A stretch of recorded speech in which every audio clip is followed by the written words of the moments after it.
been a long time coming. Destined for greatness, keeping them 100 yards running. Working on a hot route, something y'all can talk about. Swear they couldn't tell me nothing. My head's still buzzing, my mouth still running. This has been a long time coming, yeah. Salut à tous, c'est Mike Totti et bienvenue sur l'émission In The Paint, l'épisode 4. Je vous reçois dans un très beau lieu, le temple du basket parisien, la House Factory, avec des joueurs pro qui s'entraînent derrière nous. À côté de moi, Mousse, l'artificier. C'est comment? Très très bien. Ah. Sans plus attendre, le sommaire. Mousse, on ne peut pas commencer cette In The Paint sans parler de Giannis Antetokounmpo. Non, Giannis Hype Antetokounmpo. New Kids on the Block. Aujourd'hui, c'est New Kids on the Block. Trust the process. Toutes les pièces qu'ils ont mis commencent un petit peu à éclore et finalement, ça commence à faire une très belle équipe de basket.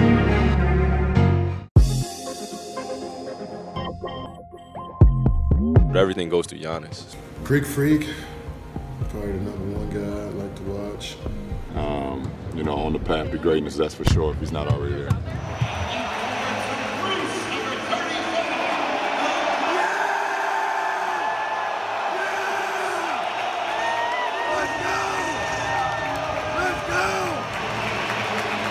Mousse, comment ne pas parler de l'évolution de Giannis Antetokounmpo? Il arrive de deuxième division grecque à NBA à 19 ans. Chaque année, ça monte.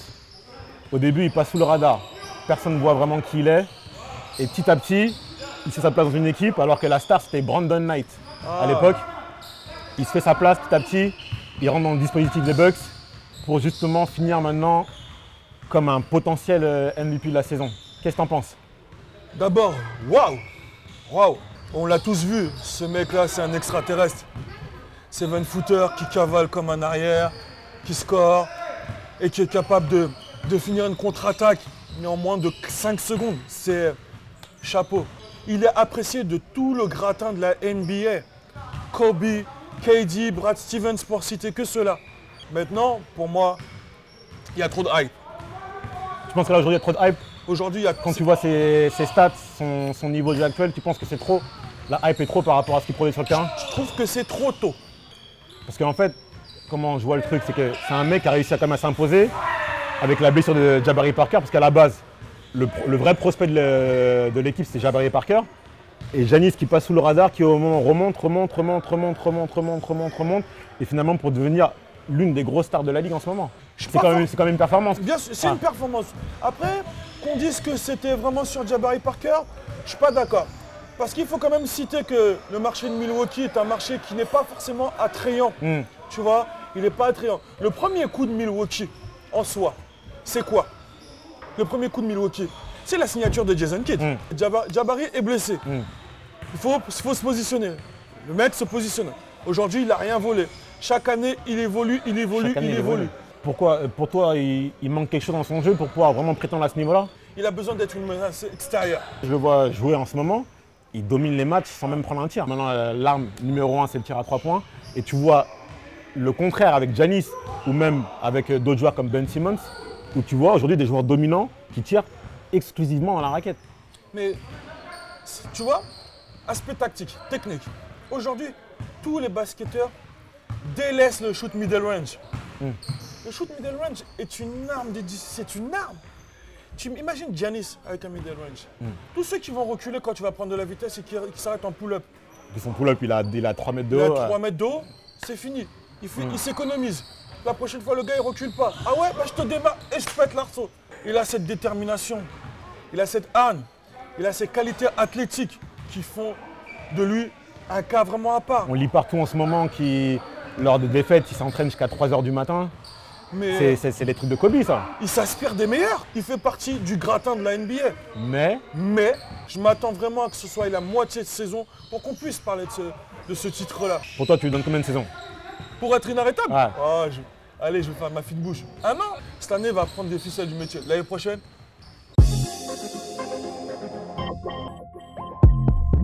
Il y a une autre équipe justement qui est en train de tout casser en ce moment, c'est Orlando. Oh, New Kids on the Block. Là aujourd'hui c'est New Kids on the Block. Ça met un vrai coup d'air frais de voir ces jeunes pousses cavaler, gambader. L'insouciance, tu vois, Ouais. un peu l'esprit universitaire en NBA. J'adore ça, avec des projets de jeu bien Ouais, définis. voilà, c'est ça que j'allais dire, Bien défini. c'est que ça joue bien au basket. Ah, Ça ouais, joue bien au basket. carrément.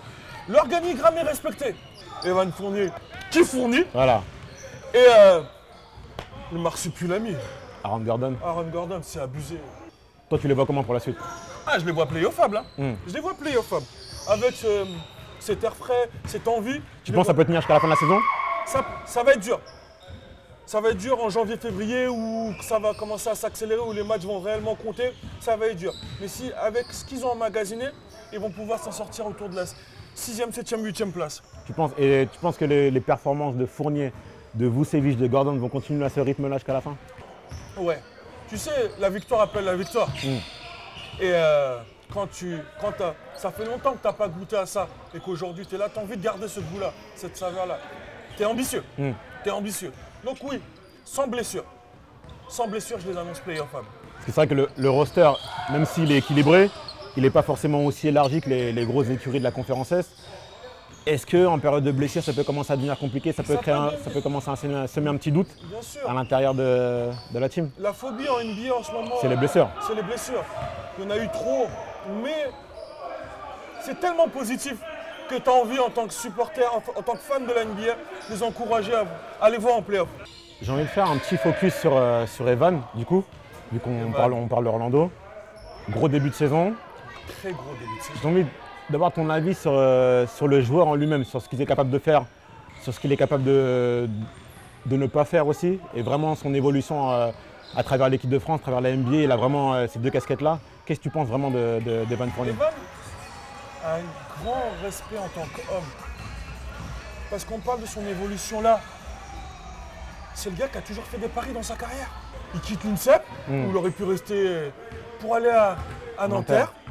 Le gars, il quitte Nanterre pour aller à Poitiers. À Poitiers, il se fait drafter.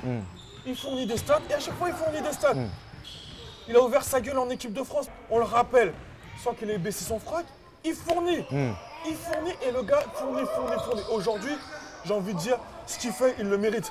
Gros contrat d'abord. Son contrat d'abord. Le contrat, on allume les bougies. Non, mais sachant qu'il a quand même refusé de continuer la négociation, donc il a peut-être perdu aussi pas mal d'argent. Il a dû perdre de l'argent.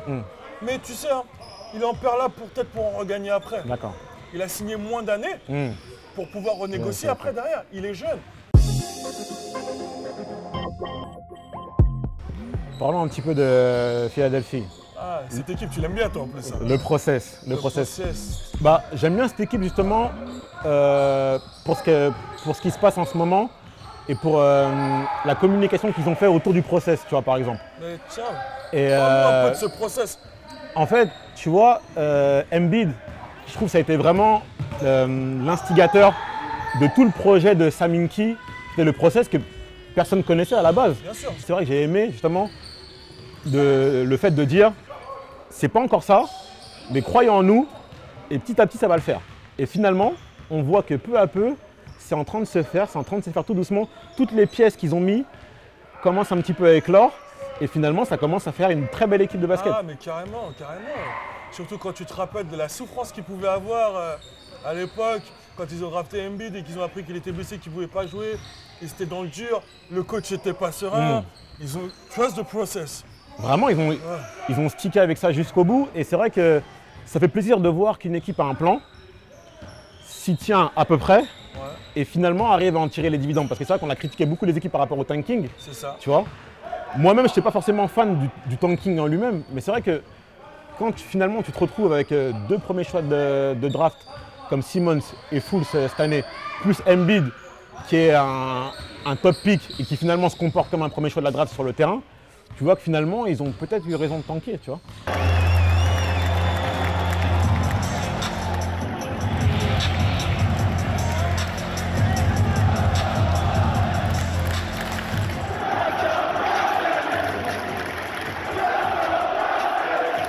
Est-ce qu'ils ont réellement tanké? En fait, c'est un vrai débat qui se pose par rapport à Philadelphie quand on voit comment ils utilisent les premiers choix de draft. Voilà.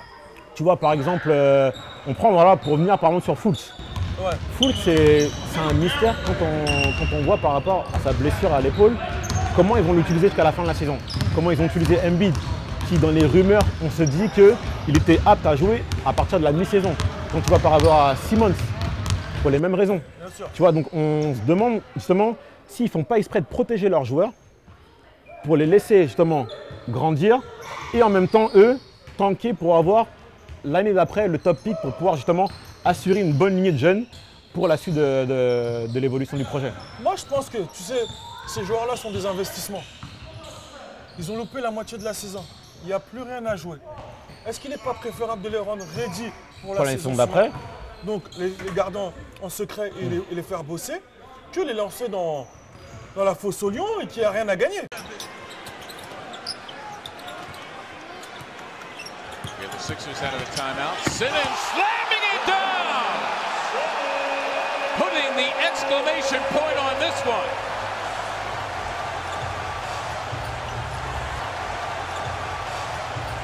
Tu vois, toi, le talent de Simmons, un an après, tu te rends compte que c'est toujours le meilleur joueur de la draft. Ah, bien tu vois. sûr. Le process, c'est un global, mais c'est vrai que les joueurs qui composent le process, je pense que ça commence à justement, ils font parler d'eux. Et pour moi, en train de se dégager un leader naturel C'est ça le problème. d'équipe. Est-ce que tu penses, toi, aujourd'hui, qu'il y a un leader naturel? Pour moi, oui, justement. C'est pour ça, en fait, que je pense que le process est en train de marcher. Ouais. C'est justement que jusqu'à cette année, il n'y avait pas encore de leader vraiment naturel qui se dégage au niveau de l'équipe. Pour moi, un leader, c'est quoi? C'est un mec sur qui tu peux compter physiquement, c'est un mec sur qui tu peux compter mentalement. Okay. Et pour moi, Ben Simmons, justement, c'est ce joueur-là, par rapport à son corps qu'il a fait grandir à travers son année off, et aussi par rapport à son jeu, qui est justement un jeu de stabilisateur un petit peu dans leur équipe. Je te donne la balle, toi Redick, shoot un petit peu, toi ci, toi ça, je drive un petit peu, je vais finir un petit peu au lay-up, j'accélère, je ralentis, et je pense qu'ils avaient besoin de ça. Simmons, techniquement, il a peut-être pas de tir, mais tout le reste, il est vraiment prêt. On parlait tout à l'heure de Giannis, tu vois, Simmons, il me fait penser aussi à Giannis dans le sens où il est très fort dans la raquette. C'est-à-dire que toutes les équipes passent en dessous sur les écrans en pensant qu'il ne pourra pas aller dans la raquette. Il va quand même dans la raquette, il marque quand même sur des finitions un petit peu bizarres, un petit peu orthodoxes, mais il finit quand même, tu vois. C'est un mec qui a plus de 50% au tir.